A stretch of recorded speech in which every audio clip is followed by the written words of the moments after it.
À Casablanca, on connaît le nom parce qu'il est partout. Un boulevard, un lycée, une station de tramway. Par contre, on connaît moins l'homme, car ce nom-là n'est pas qu'une plaque. C'est un choix, un refus et une fin qui ne ressemble à aucune autre.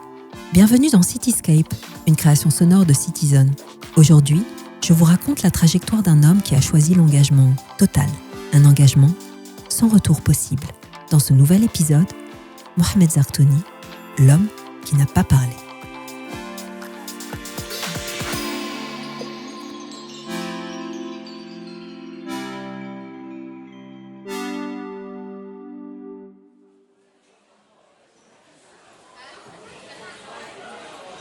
« 24 décembre 1953, 11h56. Le marché central de Casablanca est en fête. On se presse dans les allées, on s'interpelle, on marchande, on se frôle et on se bouscule. La foule est plus dense que d'habitude, on achète pour le soir, pour le repas, pour le réveillon de Noël. Quelques secondes plus tard, c'est l'explosion.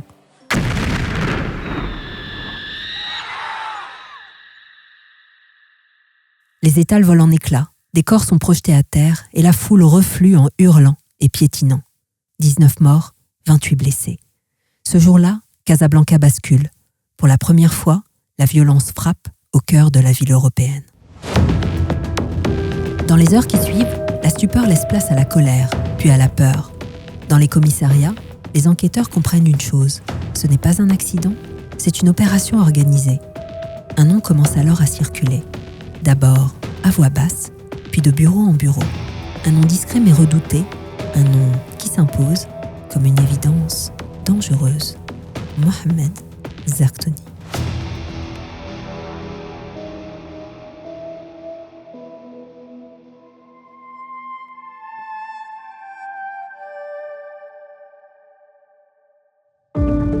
À partir de ce jour, ce nom change de statut.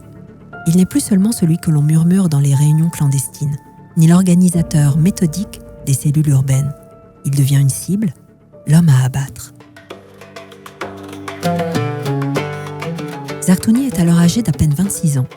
Né en 1927 dans l'ancienne Médina de Casablanca, il grandit dans une famille modeste, marquée par la religion et l'apprentissage précoce de la discipline. Son père est Muqaddam de la Zawiya Hamdouchia. Mohamed apprend à lire et à écrire Omsid, puis intègre la madrasa Abdellawiya, l'une de ces écoles dites libres, tenues par des nationalistes marocains au début des années 40.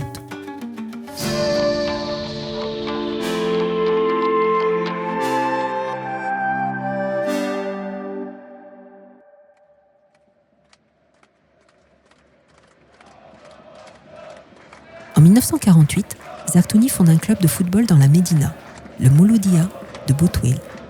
Il organise des championnats de quartier, recrute des jeunes, observe structure et discipline. Le terrain devient un lieu d'apprentissage politique et le sport, une couverture.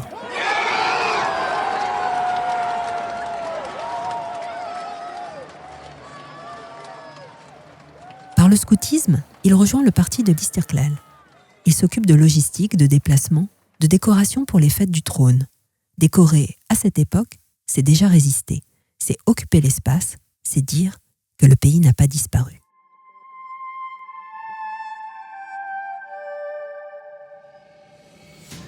Mais au début des années 50, Zartouni se heurte aux limites de l'action politique pacifique. La répression s'intensifie, les arrestations se multiplient, les manifestations sont réprimées. Il fait alors un choix décisif. Avec d'autres militants, dont Abbas Messaadi et Abdelrahman Sinhaji, il participe à la création de l'organisation secrète de la résistance, l'OSR. Des cellules urbaines, autonomes, compartimentées. Zartouni supervise plusieurs réseaux à Casablanca, dans l'ancienne Médina et à Darbstan. Les réunions ont lieu chez lui, à la Zawiya Hamdouchia ou chez des proches. Il organise l'acheminement d'armes vers Fès, Marrakech et participe à la réalisation de plusieurs opérations. Chacun sait peu, chacun sait juste assez.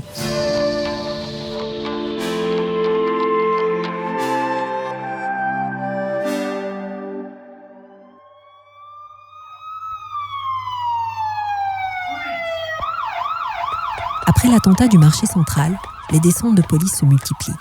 Les quartiers populaires sont quadrillés, les cafés surveillés, les maisons fouillées. Arrestations, interrogatoires, tortures. Les enquêteurs cherchent des noms, des adresses, des connexions. Et tous les fils mènent au même homme. Zertouni comprend qu'il n'a plus le choix. Il disparaît. Pas dans un ailleurs lointain, pas dans une fuite spectaculaire. Il se cache à Casablanca même. Zertouni entre en clandestinité. Il change souvent de refuge, une arrière-boutique, une chambre prêtée pour la nuit, un appartement vide.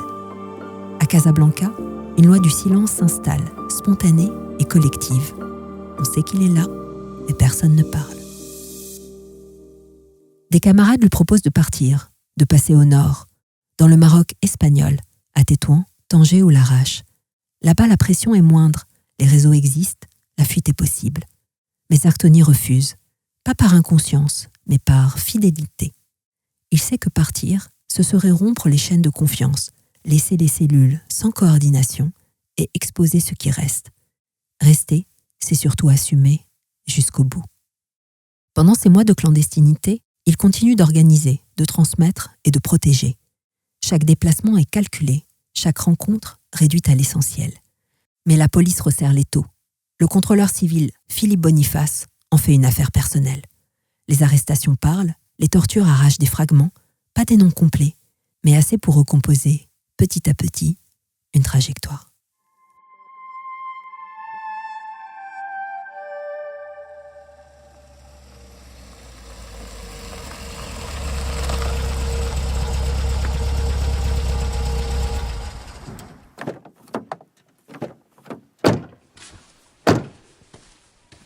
Le 18 juin 1954, à l'aube, à Darmstadt, la police encercle une maison. Zertouni est à l'intérieur avec sa femme, Saadia, et leurs 2 enfants. Il comprend immédiatement. Il sait ce que signifie une arrestation. Il sait ce que la torture peut faire dire, même aux plus déterminés. Zertouni sort sans résistance. Dans la rue encore fraîche, les policiers attendent, silencieux, tendus. Il n'est pas menotté, pas encore. Dans la poche de sa veste, il porte ce qu'il garde depuis des mois. Une capsule, une seule. Il l'installe à l'arrière d'une estafette.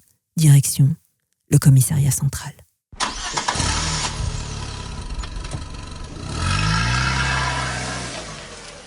Le moteur démarre, la voiture s'ébranle.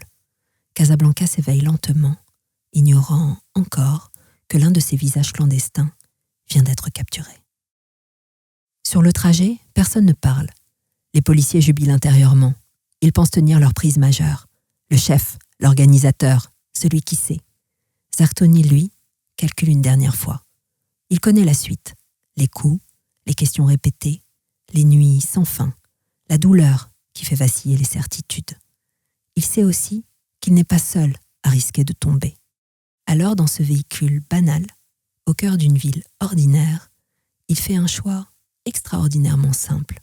Il avale la capsule de cyanure. Quand l'estafette arrive au commissariat, Mohamed Zertouni est déjà inconscient. On le transporte en urgence vers l'hôpital. Trop tard. Le 18 juin 1954, à 27 ans, Mohamed Zertouni meurt sans avoir prononcé un seul nom.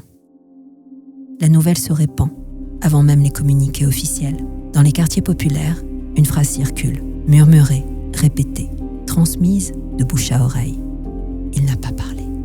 Pour les réseaux clandestins, c'est une victoire silencieuse. Pour les autorités coloniales, c'est un échec total.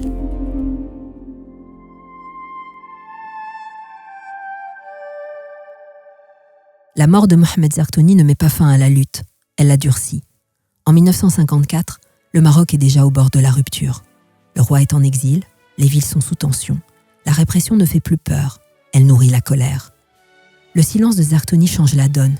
Il montre que la violence coloniale ne suffit plus, qu'il y a des hommes qu'on ne peut ni acheter, ni briser. Quelques mois plus tard, la France recule. Les négociations s'ouvrent, le retour de Mohamed V est annoncé. Zertouni n'a pas vu l'indépendance, mais son silence en a accéléré la venue. Il n'a pas parlé, et ce silence-là, il a compté.